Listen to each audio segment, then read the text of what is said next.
warahmatullahi wabarakatuh. Innal hamdalillah nahmaduhu wa nasta'inuhu wa nastaghfiruh wa na'udzu billahi min shururi anfusina wa min sayyiati a'malina. May yahdihillahu fala mudilla lahu wa may yudlil fala hadiya lahu. Wa asyhadu an la ilaha illallah wahdahu la syarika lah. Wa asyhadu anna Muhammadan abduhu wa rasuluh. Ya ayyuhalladzina amanu taqullaha haqqa tuqatih wa la tamutunna illa wa antum muslimun. Ya ayyuhan nasu ittaqu rabbakumul ladzi khalaqakum min nafsin wahidah زوجها وبث منهما رجالا كثيرا ونساء واتقوا الله الذي تساءلون به والأرحام إن الله كان عليكم رقيبا يا أيها الذين آمنوا اتقوا الله وقولوا قولا سديدا يصلح لكم أعمالكم ويغفر لكم ذنوبكم ومن يطع الله فاز فوزا عظيما. أما بعد فإن خير الحديث كتاب الله وخير الهدي هدي محمد صلى الله عليه وسلم وشر الأمور محدثاتها وكل محدثة بدعة وكل بدعة ضلالة وكل ضلالة في النار. إخواني في الله وأخوتي في الله rahimani wa rahimakumullah. Alhamdulillah, segala puji bagi Allah yang senantiasa memberikan kita rahmat dan karunia-Nya sehingga pada detik ini kita masih bisa untuk berijtima', berkumpul kembali setelah sekian lama atau lebih hampir 2 bulan ya, lebih 1 bulan setengah kita tidak ada aktivitas kajian. Tapi dengan izin Allah hari ini kita bisa untuk berkumpul kembali dalam rangka tawasibil haq, tawasubis sabr, dalam rangka nasihat menasihati di dalam kebenaran, nasihat menasihati di dalam kesabaran. Kemudian salawat dan salam semoga senantiasa terlimpahkan kepada junjungan Nabi besar kita Muhammad sallallahu alaihi wasallam, karena beliau manusia yang telah dipilih Allah Subhanahu wa ta'ala untuk mengemban satu risalah, yaitu risalatul Islam, sehingga dengan mengikuti sunnah-sunnah Rasulullah sallallahu alaihi wasallam maka kita menjadi termasuk di antara hamba-hamba Allah yang dimuliakan. Karena orang yang mengikuti sunnah Rasulullah sallallahu alaihi wasallam hakikatnya adalah orang yang dicintai Allah Subhanahu wa ta'ala. Pada kesempatan ini kita hanya akan menyampaikan satu hadis yang terdapat di dalam Arba'un Nawawi, hadis yang ke-28, yang mana Rasulullah sallallahu alaihi wasallam di sana ada memberikan beberapa wasiat. Ada memberikan kepada kita memberikan wejangan kepada kita, yaitu beberapa wejangan. Hadis ini diriwayatkan dari Abi Najih Al-Irbad bin Sariyah radhiyallahu taala anhu qala wa'adhana Rasulullah sallallahu alaihi wasallam mau'izatan wajilat minhal qulub wa zarafat minhal uyun faqulna ya Rasul innaha mau'izatan muaddi'in fa'ausina qala usikum bittaqwallahi azza wa jalla was-sam'i wat-ta'ati wa in ta'ammara 'alaikum 'abdun fa innahu man ya'ish minkum fasayara ikhtilafan katsira fa 'alaikum bisunnati wa sunnatil khulafa'ir rasyidin al-mahdiyyin addu 'alaiha bin nawajid wa iyyakum wa muhdatsatil umur fa inna kulla bid'atin dhalalah. Rawahu Abu Dawud wa Tirmidzi wa qala hadisun hasanun sahihun. Di dalam hadis ini terdapat beberapa nasihat Hadis ini diriwayatkan dari Abu Najih Al-Irbad bin Sariyah radhiyallahu taala anhu, ia bertutur, Rasulullah sallallahu alaihi wasallam memberikan nasihat kepada kami ketika itu. Jadi ketika para sahabat berkumpul, Nabi pun memberikan nasihat. Mau'izah. Dikatakan sebagai mau'izah itu terkandung di dalamnya ada dua unsur. Jadi kalau dikatakan di dalam hadis atau ucapan para ulama, kalau dikatakan mau'izah itu ada dua unsur di dalamnya. Unsur yang pertama yaitu namanya tarhib. Targhib ya. Unsur yang pertama adalah targhib. Memberikan sesuatu wejangan dengan penuh kegembiraan. Penuh motivasi agar orang rajin beribadah, senang beribadah. Targhib. Dan unsur yang kedua terdapat di dalamnya tarhib. Tarhib ini adalah merupakan satu bentuk ancaman. Itu juga merupakan wejangan atau nasihat Rasulullah SAW. Jadi Rasul biasanya kalau memberikan nasihat kepada para sahabat, mau'izah itu, dia akan memberikan dua unsur ini. Dan juga Rasulullah SAW memberikan nasihat kepada para sahabat tidak setiap hari, tidak setiap habis sholat, tidak. Karena apa? Karena ketika orang diberikan nasihat terus-terusan, dia akan bosan. Dia akan bosan, jenuh. Ya. Oleh sebab itu Rasulullah SAW memberikan nasihat kepada para sahabat itu satu kali dalam sepekan saja. Ya. Selebihnya apa? Selebihnya adalah praktek-praktek sunnah. Ya. Yang wajib ditiru oleh para sahabat.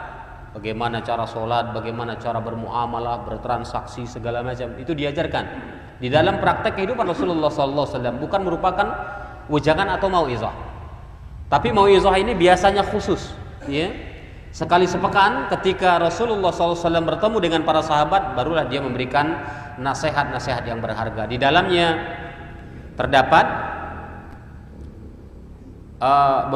merupakan anjuran dan ada sebahagiannya merupakan ancaman.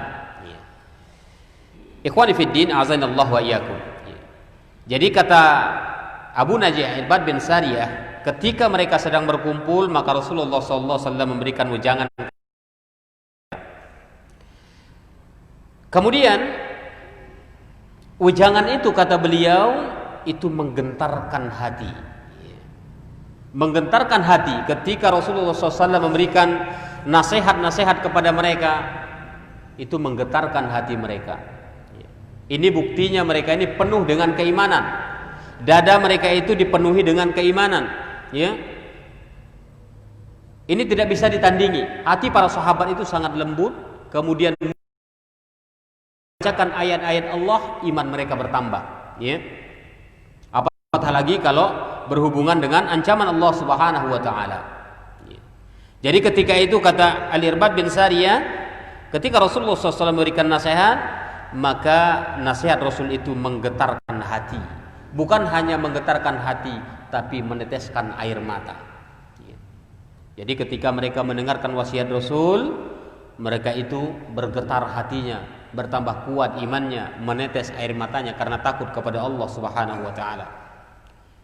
Sontak ketika itu para sahabat Sallallahu alaihi wasallam, wahai Rasulullah, sepertinya ini adalah wasiat orang-orang yang akan berpisah. Artinya sudah tidak lama lagi engkau akan meninggalkan kami. Ini seolah-olah demikian. Maka berikanlah kepada kami wasiat. Berikanlah kepada kami nasihat ya Rasulullah. Padahal ketika memberikan nasihat, tapi toh nyatanya para sahabat tidak cukup dengan itu. Itu buktinya ghirah para sahabat itu senantiasa ingin nasihat dari Rasulullah SAW. Beda dengan kita hari ini. Dikasih nasihat, dia malah pinter, ya? Malah marah dikasih nasihat. Sama ngaji loh, mulai ngaji aja sama kita. Tahun berapa kita ngaji? Ya? Itu jadi ukuran. Para sahabat tidak. Bahkan mereka, padahal ketika itu Rasul sedang memberikan nasihat kepada mereka, dan mereka mengatakan seolah-olah ini adalah berikanlah kami nasihat. Padahal ketika itu Rasul sedang memberikan nasihat. Apa nasihat? Perintahkan untuk mengeluarkan zakat misalnya, enggak semau kita. Ada tuntunannya, harus ilmu dari Allah. Oleh sebab itulah ketika orang melanggar itu, ya, itu bukan dari ketakwaan. Ilmu dari Allah dalam mengamalkan perintah Allah itu berarti bukan ketakwaan. Ya. Jadi ketika dia mengamalkan sesuatu perkara baru di dalam agamanya, di dalam syariat Allah Subhanahu wa taala, berarti ini bukan ketakwaan. Kemudian engkau mengamalkan syariat Allah Subhanahu wa taala berdasarkan ilmu dari Allah karena mengharapkan ganjaran dari Allah Subhanahu wa taala. Enggak ada orang istilahnya kalau dia ngamalkan sesuatu, ilmunya sudah benar sesuai dengan tuntunan Allah, saya tidak harap kok, terserah Allah lah mau ngasih pahala. Enggak mungkin. Ya. Harus, ya, kita mengharapkan keridhaan Allah Subhanahu wa taala, itu mengharapkan ganjaran dari Allah Subhanahu wa taala. Kemudian engkau meninggalkan maksiat pada Allah Subhanahu wa taala berdasarkan ilmu dari Allah. Jadi meninggalkan maksiat pun enggak bisa sembarangan, harus berdasarkan ilmu dari Allah. Apabila orang meninggalkan kemaksiatan tidak berdasarkan ilmu dari Allah, berarti dia sedang bermaksiat, kemudian meninggalkan satu maksiat pindah kepada maksiat yang lainnya. Ya, dia meninggalkan satu maksiat tapi pindah ke dalam maksiat.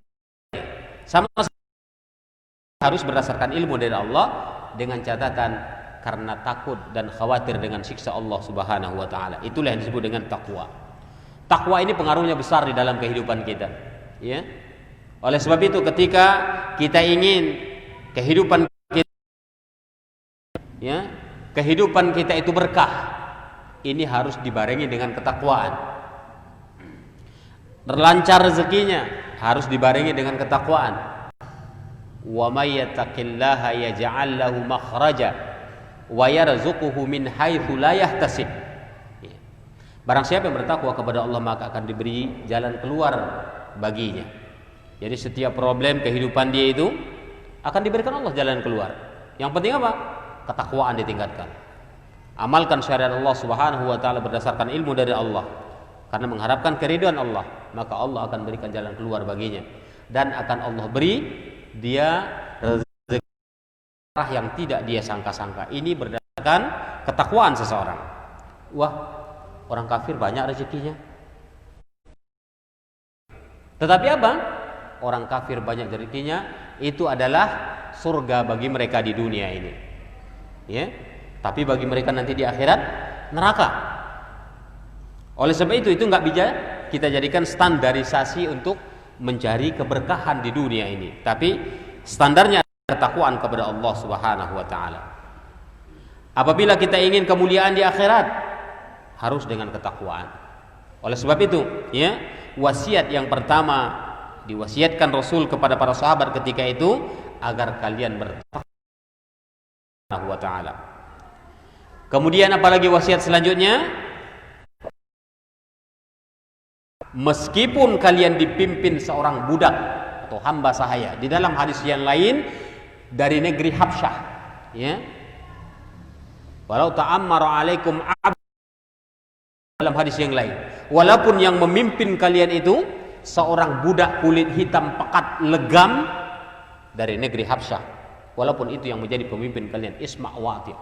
Walau akhadha malak wa daraba zahrak, walaupun dia merampas hartamu dan memukul punggungmu, maksudnya zalim, isma' wa'ti'.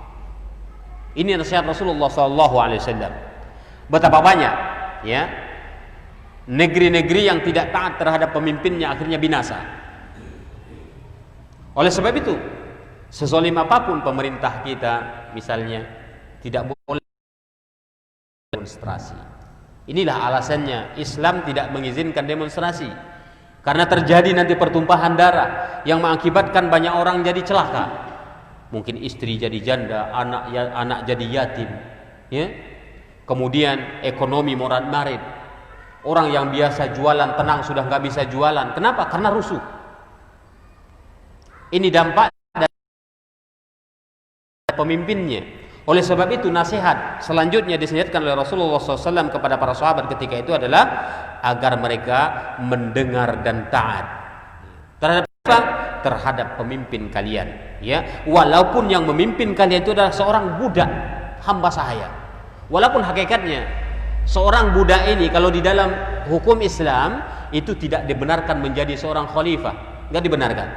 Tidak dibenarkan. Tapi andai kata itu terjadi, kata Nabi, kalian juga harus taat kepadanya. Ya. Ini menunjukkan perlunya kita taat terhadap pemimpin dalam kategori yang makruh, ya. La ta'at li makhlukin. Satu riwayat disebutkan tidak ada ketaatan kepada pencipta, kepada Allah Subhanahu wa taala. Jadi maksudnya taat terhadap pemimpin di sini adalah taat di dalam perkara yang ma'ruf. Kemudian sungguh kata Nabi, orang-orang yang hidup di antara kalian sepeninggalku, ia akan melihat perselisihan yang banyak. Ya. Sudah lebih 1400 tahun yang lalu Nabi meninggalkan kita. Beliau wafat. Dan terbukti ini banyak sekali, ya, sepeninggal beliau firqah-firqah sesat, ya. Ada di antaranya firqah Mu'tazilah, ya. Ada di antaranya firqah Khawarij, Jahmiyah, Syiah dan lain sebagainya. Jadi kata Nabi, ya, sungguh nanti orang-orang hidup ia akan melihat perselisihan yang banyak. Toh hari ini jangankan berselisih dengan firqah-firqah yang ada di tubuh kaum muslimin, yang satu prinsip saja pun masih banyak berbeda pendapat.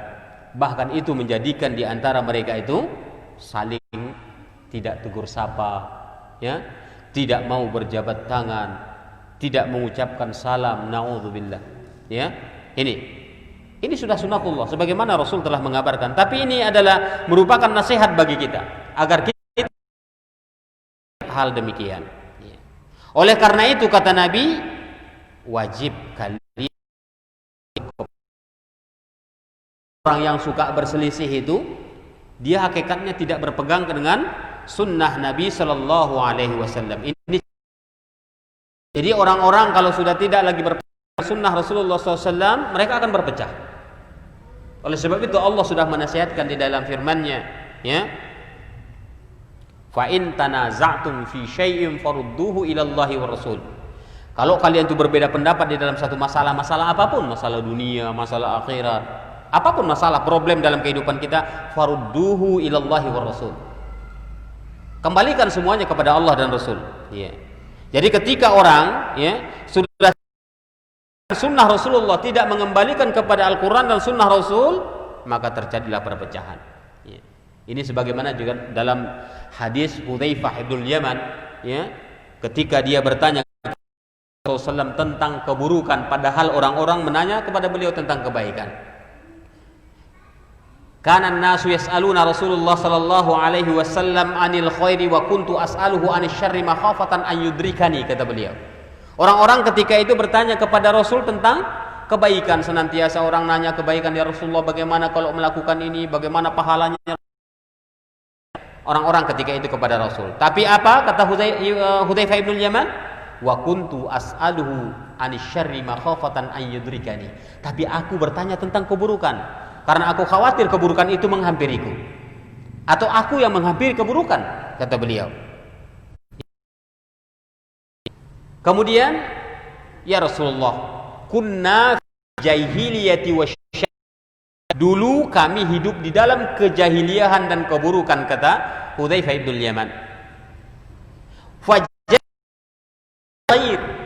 Kemudian Allah mendatangkan kebaikan seperti hari ini ketika mereka hidup. Fahal ba'da hadzal khairi minasyarr? Adakah setelah kebaikan hari ini keburukan, ya Rasulullah? Naam, kata Nabi, ada. Ya. Kemudian Hudzaifah melanjutkan, fahal ba'da dzalika syarri minal khair? Adakah setelah keburukan itu kebaikan lagi? Naam, fa fihi dakhal. Siapa? Ya. Dan sunnah khulafa'iyin, dan sunnah para khalifah yang terbimbing dan yang mendapat petunjuk. Itu khalifah-khalifah Rasulullah sallallahu alaihi wasallam, ya. Dikabarkan oleh Rasul kekhalifahan Rasulullah SAW itu setelah wafatnya beliau itu selama 30 tahun. Itu terbukti, ya. 30 tahun. Yaitu Khalifah Abu Bakar As-Siddiq, Umar bin Al-Khattab, Khalifah Utsman bin Affan dan Ali bin Abi Thalib radhiyallahu taala anhum, ya. Itu selama 30 tahun. Ya. Kemudian kata Rasul, akan dijabatlah kepemimpinan Islam itu dengan bentuk kerajaan-kerajaan, ya. Sampai kepada kerajaan Turki Utsmani. Ya. Ini terbukti. Itu dikabarkan oleh Rasulullah SAW dan dinukil oleh Syekh Albani hadis ini.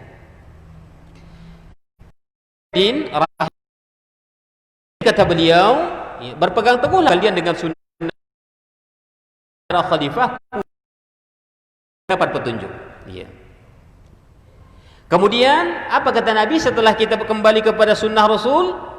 Addu 'alaiha bin nawajid, gigitlah dengan geraham-geraham kalian. Maksudnya peganglah sunnah itu erat-erat. Tapi Nabi juga menggenggam bara api. Ya. Kita jadi bulian, jadi dihina, dilecehkan dan lain sebagainya. Ya. Kalau memegang sunnah Rasul begitu. Hidup di tengah-tengah masyarakat itu kita tidak dianggap sebagai masyarakat, ya, dibiarkan hidup sendiri. Ini kalau kita megang sunnah Rasul. Kalau kita lepaskan, kita binasa. Oleh sebab itu, gigitlah dengan geraham-geraham. Kalau maksudnya karena gigi kita yang paling kuat menggigit itu adalah geraham, ya, bukan dengan gigi depan, bukan, tapi dengan geraham. Artinya apa? Kita disuruh memegang sunnah tersebut dengan sekuat-kuatnya. Apapun yang terjadi, fitnah apapun yang melanda, kita harus berpegang dengan sunnah Rasulullah SAW. Kemudian nasihat beliau apalagi? Jauhilah setiap perkara adakan. Ya. Maksudnya perkara yang dia ada-adakan ini bukan tentang teknologi, sebagaimana banyak para duat, ya, para dai-dai yang menyeru kepada jurang jahanam sepertinya. Ya, mereka mengajarkan ajaran agama ini salah. Ya. Mereka menghina ulama-ulama yang menyampaikan tentang perkara sunnah Rasul. Kata mereka, penghinaan kepada ulama-ulama ahlus sunnah tersebut. Lihatlah mereka, ya, mereka itu kalau ke Saudi nggak mau pakai pesawat karena itu bid'ah katanya. Ya, kemana ke Saudi gitu? Naik haji dia pakai unta. Ini pakai handphone, itu bid'ah. Ini kan pelecehan. Yang dimaksud bid'ah perkara baru ini bukan dalam teknologi, tapi di dalam perkara agama, di dalam perkara syariah. Bahkan Nabi juga sudah menjelaskan kepada seorang budak ketika datang kepada beliau, ya, bertanya tentang perihal bercocok tanam. Ya, nah, dalam perkara bercocok tanam, apa kata beliau? Antum a'lamu bi umurid dunyakum. Kalau perkara itu kalian lebih tahu urusan dunia kalian. Enggak ngerti itu. Kata Nabi. Disuruh pulang tuh orang Badui. Ya. Karena syariat tidak mengatur dalam hal teknologi. Ya. Tapi dalam penggunaan teknologi benar diatur oleh syariat. Ya. Makanya ketika kita menggunakan teknologi, ya, sesuai dengan yang dikehendaki Allah dan Rasulnya, insya Allah kita niatkan untuk Allah, maka dia dapat pahala. Ya. Oleh sebab itu ketika ada orang yang berhujjah, nah, lihatlah mereka, ya, mereka juga mengamalkan bid'ah, mereka juga menggunakan sepeda motor, menggunakan mobil, padahal itu bid'ah menurut mereka. Tidak, menurut kita yang dikatakan bid'ah itu adalah koridornya adalah syariat. Ketika ada orang membuat-buat di dalam syariat Allah Subhanahu wa taala perkara baik, itulah yang disebut dengan perkara bid'ah. Oleh sebab itu Nabi menasihatkan, jauhilah setiap perkara yang diada-adakan. Wa iyyakum wa muhdatsatil umur fa inna kulla muhdatsatin bid'ah. Sebutkan dalam hadis yang lain. Hindarilah perkara yang diada-adakan karena setiap yang diada-adakan itulah perkara bid'ah. Kemudian dalam hadis disebutkan wa kullu bid'atin dolalah. Karena setiap bid'ah itu sesat. Di dalam hadis riwayat Imam An-Nasa'i disebutkan wa kulla dolalatin finnar. Jadi ada beberapa hadis yang menjelaskan tentang perkara bid'ah ini. Kalau dipadu, kullu bid'ah dolalah wa kullu dolalatin finnar. Ya. Oleh sebab itu terkadang, ya, kalau di dalam hadis ini disebutkan hanya Wa iyyakum wa muhdatsatil umur fa inna kulla bid'atin dhalalah. Dalam hadis yang lain disebutkan, ya, wa iyyakum wa muhdatsatil umur fa inna kulla bid'atin dhalalah. Di dalam hadis riwayat Nasa'i, wa kulla dhalalatin finnar. Ya. Ikhwani fid din rahimani wa rahimakumullah. Ini hadis ini riwayatkan oleh Imam Abi Daud, kemudian Imam Tirmizi, ya. Dikatakan Al-Hafidz Abu Thahir bahwasanya sanad hadis ini sahih, ya. Ada yang mengatakan, Imam Tirmizi mengatakan hadis ini hasan sahih. Faidah hadis ini sebenarnya banyak sekali, ya. Kandungan hadis ini, ya, yang bisa kita ambil manfaatnya itu banyak sekali. Yang pertama adalah menunjukkan para sahabat itu begitu bersemangat di dalam mendapatkan wasiat dari Rasulullah SAW atau wejangan, nasihat. Begitu ghirahnya para sahabat untuk mendapatkan nasihat tersebut. Oleh sebab itulah para sahabat ini adalah orang yang telah dipilih Allah Subhanahu wa taala untuk menjadi teman berdakwah Rasulullah SAW. Jadi mereka itu bukan orang sembarangan. Mereka adalah orang yang telah dipilih Allah Subhanahu wa taala. Di dalam ucapan Ibnu Mas'ud radhiyallahu taala anhu bahwasanya ketika Allah melihat nazarallahu ila qulubil ibad wa yanzuru ila qalbi Muhammadin sallallahu alaihi wasallam. Ketika Allah melihat di sini memilih-milih, kira-kira seperti itu. Bukan Allah enggak tahu, tapi ini adalah satu bentuk kerendahan ucapan dari Allah Subhanahu wa taala menunjukkan dia maha kuasa sebenarnya, ya. Jadi Allah melihat hati, kepada setiap hati hamba-hamba yang dilihatnya adalah hati Nabi Muhammad sallallahu alaihi wasallam. Kemudian dia memilih hati tersebut. Setelah itu Allah mengutus beliau sebagai pengemban risalah. Setelah Rasulullah SAW, kata Ibnu Mas'ud, menyampaikan risalah itu, Allah juga ketika itu melihat lagi kepada hati-hati hambanya. Maka hati-hati para sahabatlah yang dipilih Allah Subhanahu wa taala untuk menemani dakwah Rasulullah sallallahu alaihi wasallam. Mereka berjuang dengan Rasul, belajar kepada Rasul, mengamalkan sunnah dengan Rasul. Itu yang dikatakan sahabat. Karena ada orang yang hidup di zaman Rasul bukan sahabat. Pernah dengar kisah Uwais al orang yang paling cinta kepada ibunya, sampai dia memanggul ibunya untuk naik haji, ya. Hidupnya di zaman Rasul, di zaman Rasul hidupnya, tapi toh nyatanya dia tidak pernah bertemu dengan Rasul. Dia bukan sahabat, tapi dia hanya mengamalkan sunnah Rasulullah SAW ketika itu. Dia orang mulia, bahkan namanya disebut-sebut oleh para malaikat, kata Nabi, di langit. Dia orang mulia, tapi bukan sahabat. Makanya dikatakan sahabat itu adalah yang hidup di zaman Rasul, belajar kepada Rasul, mengamalkan sunnah dengan Rasul, kemudian berjuang bersama Rasul. Ada orang sebahagian datang dari kejauhan bermajelis dengan Rasul, tapi dia pulang, nggak ikut dia berperang dengan Rasul, ya, nggak ikut, dia bukan sahabat. Jadi yang dikatakan sahabat Rasulullah SAW itu orang yang hidup dengan Rasul, belajar kepada Rasul dan berjuang dan mengamalkan agama itu dengan Rasulullah SAW. Oleh sebab itulah mereka ini sunnahnya digunakan. Makanya salah besar ketika ada orang yang menghujah kita, dia mengatakan katanya yang tidak diamalkan Rasul itu bid'ah. Nyatanya ada sahabat yang mengamalkan tapi tidak diamalkan Rasul, berarti dia bid'ah dong. Bukan. Kenapa demikian? Karena mereka ini sudah dapat jaminan. Para sahabat ini sudah dijamin oleh Rasulullah SAW. Bahkan Allah langsung yang jamin dalam firman-Nya, as-sabiqunal awwaluna minal muhajirin wal ansar walladzina tabauhum bi ihsanin radhiyallahu anhum wa radu anhu. Ya. Orang-orang terdahulu dari kalangan muhajir dan ansar. Siapa mereka ini? Para sahabat. Sudah dipuji, sudah disanjung, ya.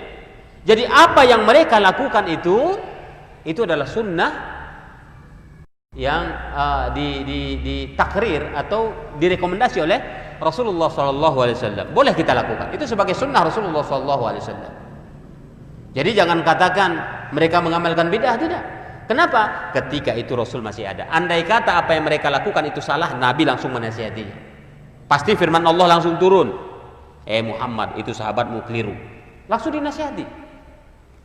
Tapi andai kata ada kiai hari ini, ada guru, seorang guru hari ini melakukan perkara baru dalam syariat, ya, apakah boleh kita katakan itu sunnah Rasul? Tidak. Kenapa? Karena dia bukan sahabat, ya, kehidupannya jauh dari kehidupan. Andai kata pun, ya, dikatakan itu sunnah, siapa yang menasehatinya? Siapa yang memberikan rekomendasi? Siapa yang mentakrir amalan tersebut? Tidak ada. Tapi inilah terkadang manusia tidak menggunakan akalnya, ya, mereka lebih menggunakan hawa nafsunya. Oleh sebab itu, apabila disampaikan mau'izah, nasihat kepadanya, lebih frontal, ya.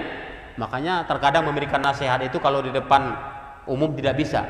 Kenapa demikian? Karena dia akan menolak. Egonya pasti lebih mendominasi dirinya, ya. Perlu berusaha barangkali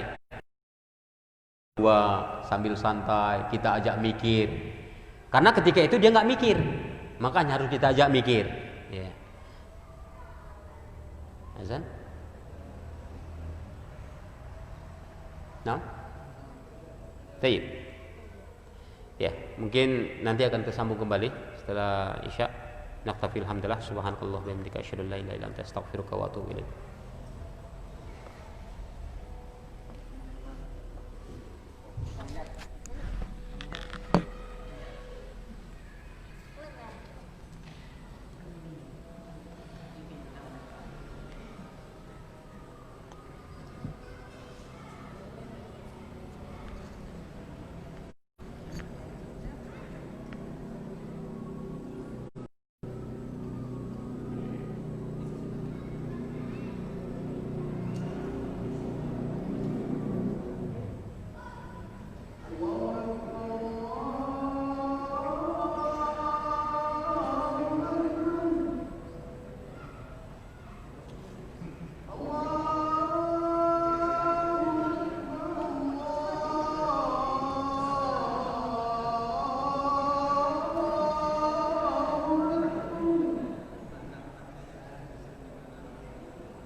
Bismillahirrahmanirrahim.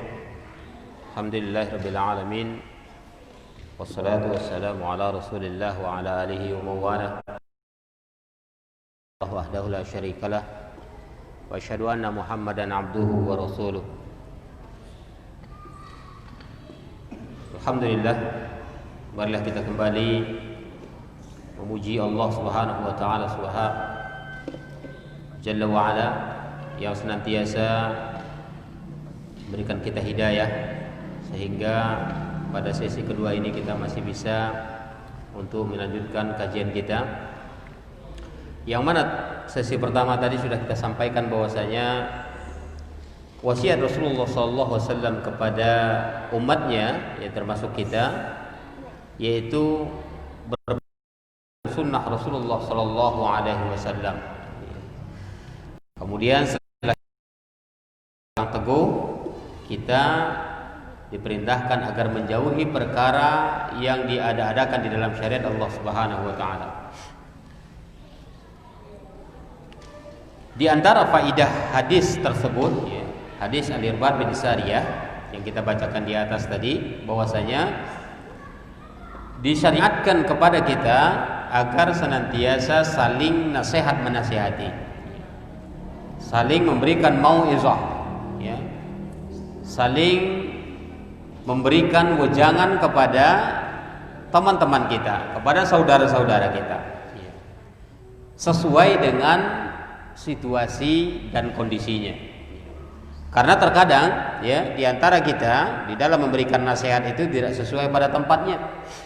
Oleh sebab itulah nasihat itu tidak bermanfaat sama sekali. Ketika kita memberikan nasihat kepada seseorang, maka kita harus lihat juga kita memberikan nasihatnya di mana, dan waktunya juga kita harus perhatikan. Ketika tempatnya sudah benar, waktunya tidak tepat, maka itu tidak bisa diterima oleh orang yang mendapatkan nasihat tersebut. Tapi ketika waktu dan tempatnya sudah benar, yang harus kita perhatikan adalah memilih kata-kata.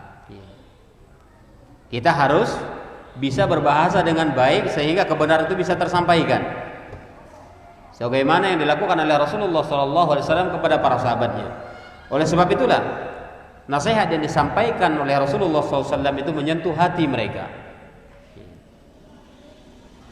sehingga bergetarlah hati para sahabat ketika mereka mendapatkan mau'izah tersebut. Kemudian dalam hadis itu disebutkan bahwasanya para sahabat mengatakan, kok sepertinya ini adalah wasiat terakhir ya Rasulullah. Ini sebenarnya mengandung makna nasihat yang terakhir itu adalah nasihat yang paling berbekas. Nasihat yang paling berbekas. Apatah lagi nasihat Rasulullah SAW ketika itulah nasihat takwa, agar senantiasa takwaan kepada Allah Subhanahu wa taala. Kemudian ketika para sahabat SAW itu hakikatnya hati mereka itu butuh siraman, ya. Karena mereka sedang khawatir terhadap diri mereka. Yang susahnya ketika manusia nggak ada kekhawatirannya. Ketika itulah dia tidak bisa diberikan nasihat. Ketika hatinya dipenuhi dengan maksiat, maka nasihat tidak akan bermanfaat baginya. Oleh sebab itu, para sahabat mereka berupaya untuk menjauhi maksiat, sehingga nasihat apapun diberikan oleh Rasulullah SAW kepada mereka, maka mereka menerima dengan berlapang dada. Lain halnya dengan kita hari ini, karena banyaknya maksiat yang dilakukan, susah hati kita untuk menerima nasihat. Susah hati kita untuk menerima wasiat, wejangan, mau'izah. Seolah-olah terkadang kita merasa digurui misalnya, ya. Terkadang di antara kita memberikan teman kita memberikan nasihat kepada teman yang lainnya, dia merasa direndahkan, ya. Oleh sebab itu ketika kita memberikan nasihat pun kepada orang lain, kita harus lihat situasi dan kondisinya. Tidak di mana kita melihat orang bisa menerimanya. Beda dengan para sahabat dulu. Para sahabat ketika itu dia melakukan kesalahan, ketika itu datang larangan dari Rasulullah SAW atau merupakan nasihat, maka mereka berusaha untuk meninggalkannya. Rahimakumullah.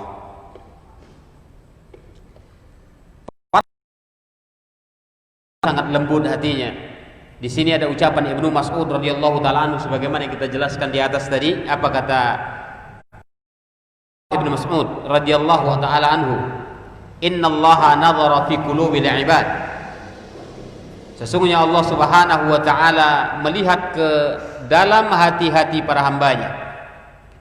Fawajada qalba Muhammadin sallallahu alaihi wasallam khairu qulubil ibad. Maka Allah Subhanahu wa taala melihat hati Nabi Muhammad sallallahu alaihi wasallam adalah hati para hamba yang paling baik. Yang paling baik hatinya. Fastafahu li nafsihi. Lalu Allah memilih beliau.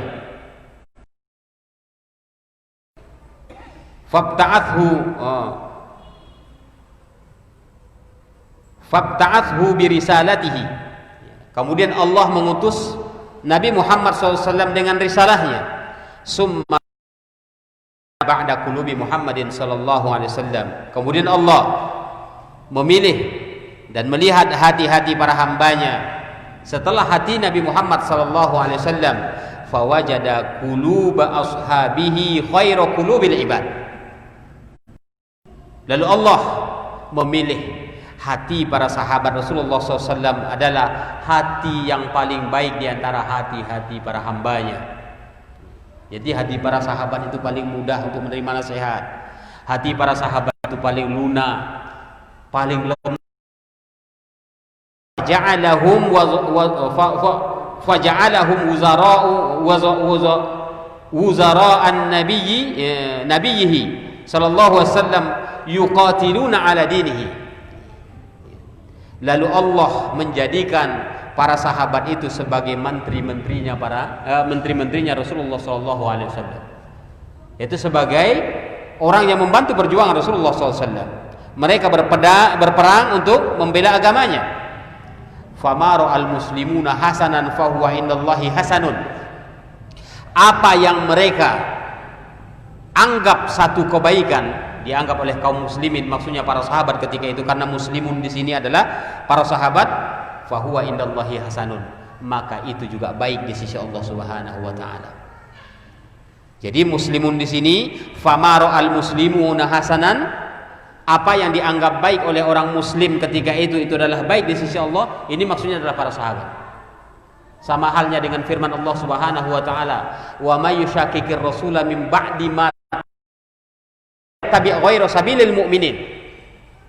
Siapa yang menentang Rasul setelah jelas baginya petunjuk dan mengikuti selain jalan orang-orang mukmin, maksudnya mukmin dalam ayat itu adalah para sahabat, ya. Jadi famara'al muslimuna hasanan fahuwa indallahi hasanun. Ya. Semua yang baik dinilai itu baik di sisi Allah. Apa yang dilakukan oleh para sahabat kebaikan, ya, baik berupa amalan, itu adalah merupakan kebaikan di sisi Allah Subhanahu wa taala. Fama ra'au sayyi'an fahuwa 'indallahi sayyi'un. Ya. Semua keburukan yang dianggap itu keburukan oleh para sahabat, maka itu keburukan di sisi Allah Subhanahu wa taala. Karena mereka ini sudah dipilih Allah Subhanahu wa taala untuk apa? Untuk menemani perjuangan Rasulullah sallallahu alaihi wasallam.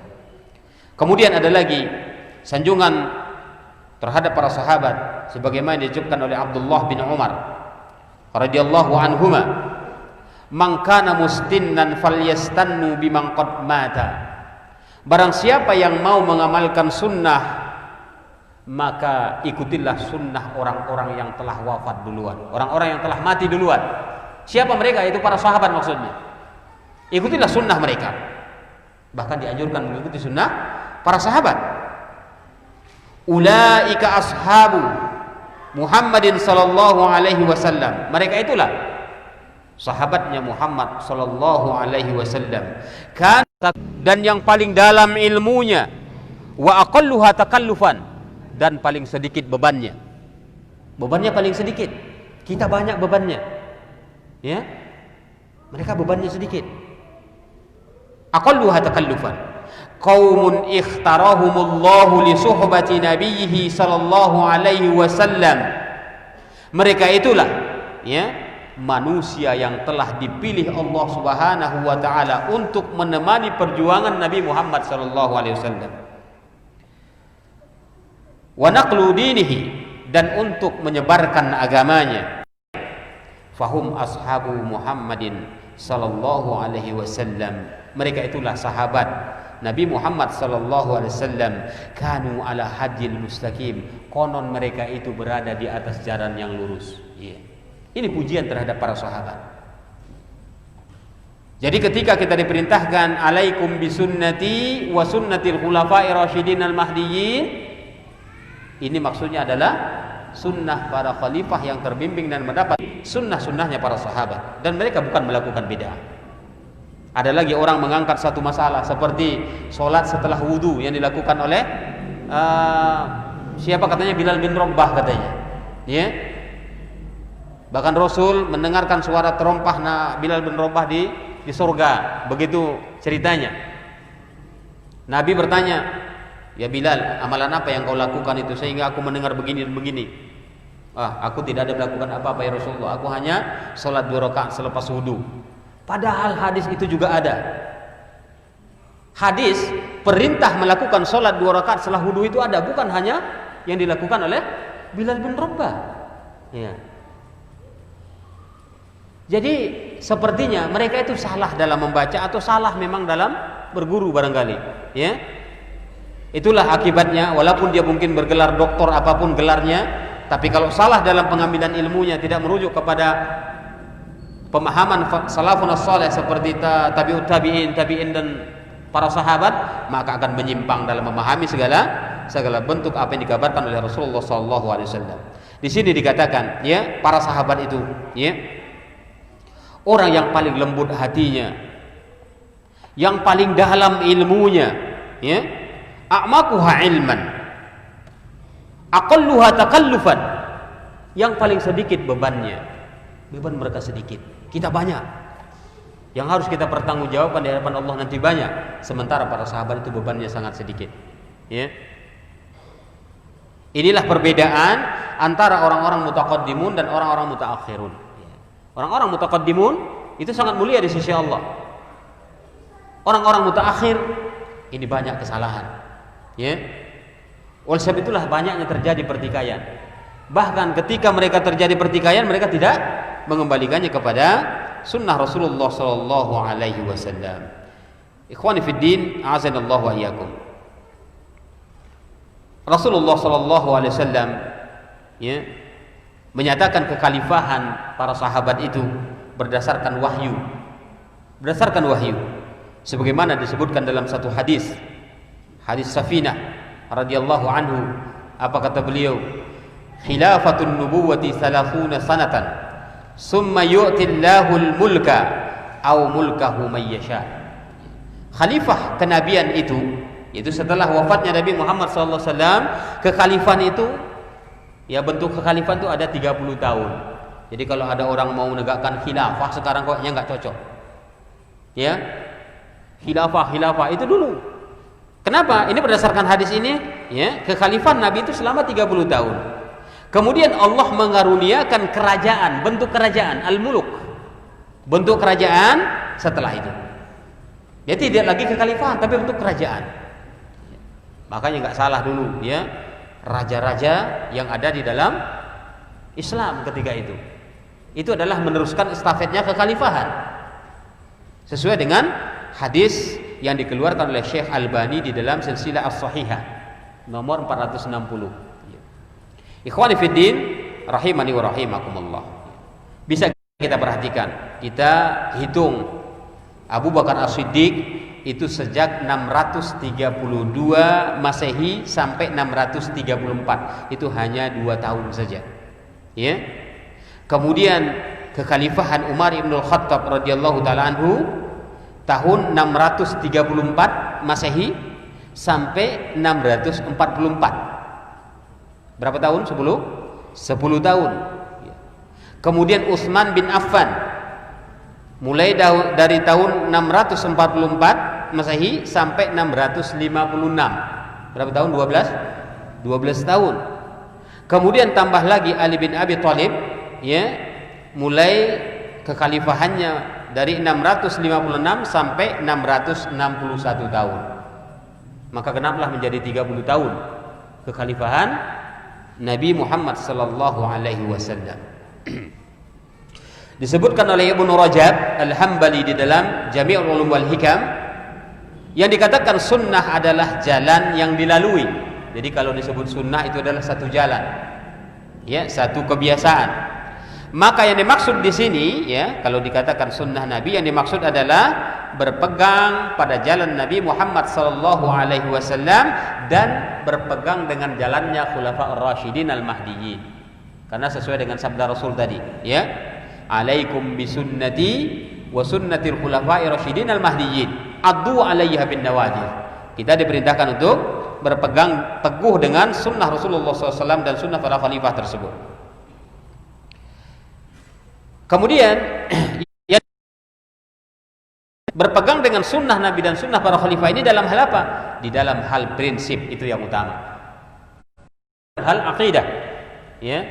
Kalau masalah ibadah itu terkadang ada khilaf dan pendapat. Yang tidak boleh ada khilafiyah itu dalam prinsip, ya.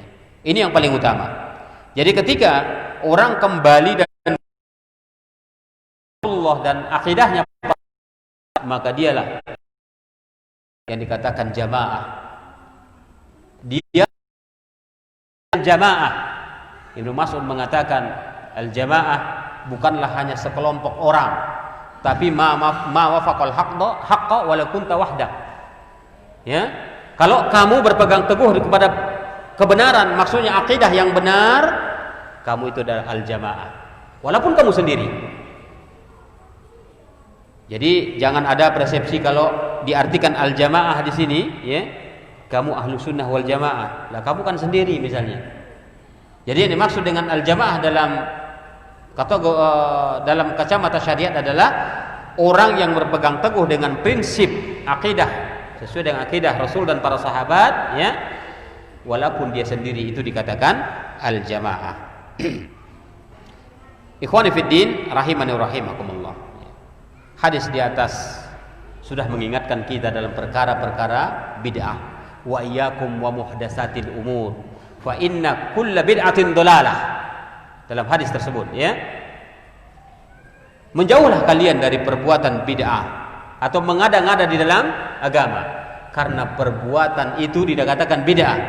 Dalam hadis yang lain disebutkan wa iyyakum wa muhdatsatil umur wa kullu muhdatsatin bid'ah. Dalam riwayat yang lain disebutkan wa kullu bid'atin dhalalah wa kullu dhalalatin finnar. Ya. Jadi dalam hadis Al-Irbad bin Sariyah di atas itu menjelaskan kepada kita, Rasul telah mengingatkan agar kita waspada terhadap perkara bid'ah. Karena kalau kita melakukan perkara bid'ah ini, ya, di samping amalan kita tidak diterima Allah Subhanahu wa taala, kemudian yang kedua, kita sudah melakukan makar. Ya. Kita sudah melakukan makar di hadapan Allah Subhanahu wa taala, mencoba untuk membuat syariat baru, ya, di luar syariat Allah Subhanahu wa taala. Kemudian kaidah yang diajarkan dalam, ya, adalah setiap bid'ah itu adalah sesat. Ya. Ini kaidahnya.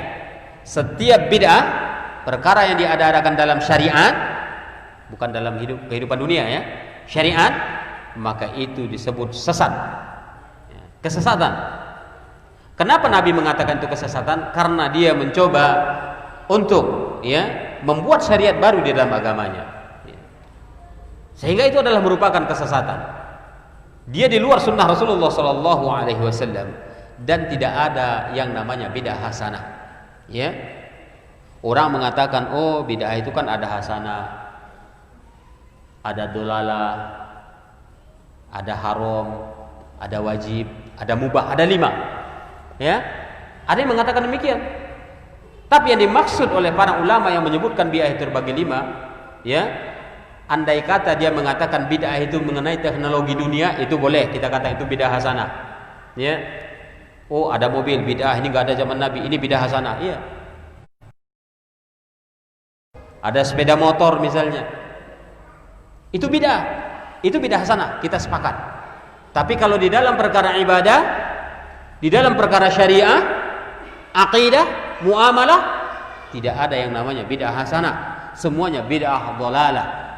Oleh sebab itu Nabi menegaskan di dalam hadis yang diriwayatkan dari Aisyah radhiyallahu taala anha, "Man 'amila 'amalan laisa 'alaihi amruna fahuwa raddun."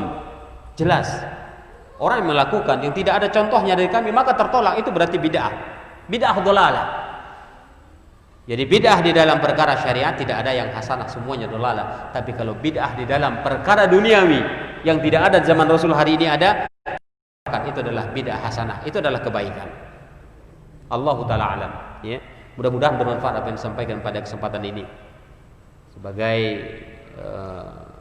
muqaddimah kajian kita, ya. Sama-sama kita menghayati dan mengamalkan wasiat dan ujangan dari Rasulullah SAW tersebut, ya. Suatu bentuk tambahan ilmu bagi kita, bagi yang belum tahu, dan jika yang sudah tahu mengingatkan kembali, menyegarkan kembali ingatan kita untuk ujangan Nabi Muhammad SAW tersebut. Subhanakallahumma bihamdika asyhadu an la ilaha illa anta astaghfiruka wa atubu ilaik. Wal afu minkum. Wassalamualaikum warahmatullahi wabarakatuh. Enggak ada yang nanya kan? Iya. Masih ada yang nanya?